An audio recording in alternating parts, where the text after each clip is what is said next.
in a bite-sized format, what does lean DevOps mean to you guys? Yeah. I mean, I obviously talk about it more on that talk, but the gist is, there's a lot of companies, there's a lot of people out there who look at DevOps and they say, oh, silver bullet, I'm going to hire me a DevOps. And they think DevOps is tools. They think it's technology and Kubernetes. And I think what is really clear to me, or at least the way I interpret DevOps from experts like AWS on the subject, is it's best practices, ideology, process, and then tools, which allow a company to ship software at a faster process. But to me, the thing that's not emphasized when we talk about DevOps is the ideology about how to enable your team members to move faster using technology and using best practices. And it's almost that technology is the end, where really technology is the means to the end. So how do you build tools and a developer experience that leads the developer to a place where they're able to ship software faster?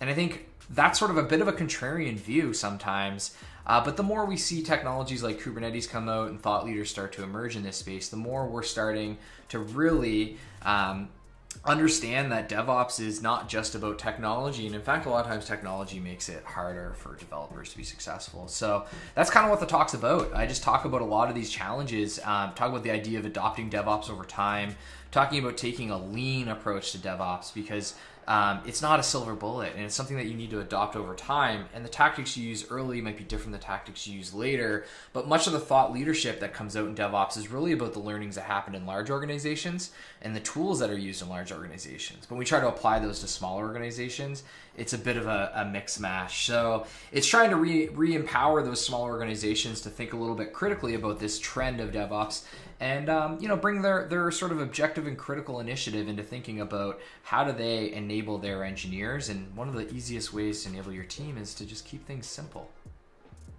Yeah, just very much like lean startup methodology. Move quickly, move fast, and be able to iterate as you go.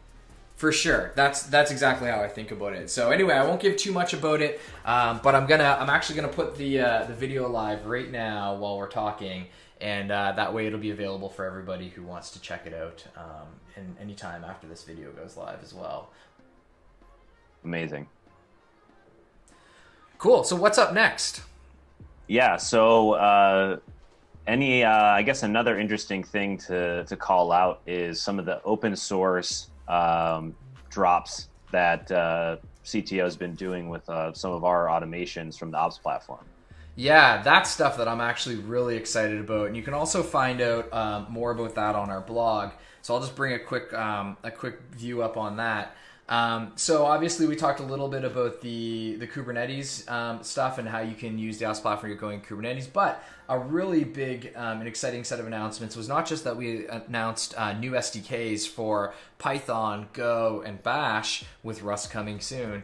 It's also that we open sourced a big chunk of the Ops platform, because we think right now, more than anything, to fulfill our mission of making DevOps accessible, the best way to do that for our community and all of the different developers out there is to open source more of the platform. So this blog post goes on to say about how we open sourced our CLI, and we also open sourced all of our SDKs, and we also open sourced about 10 different examples, with more coming soon.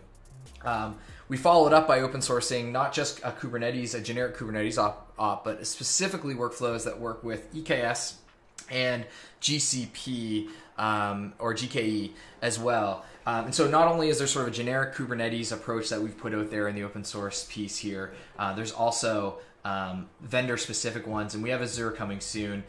And all of this can be found on our GitHub profile at CTO.ai. You can see here it's all open source. And no shortage of emojis playing into this, because it's great to keep DevOps fun. Like we always say, when a team ships together, they stay together.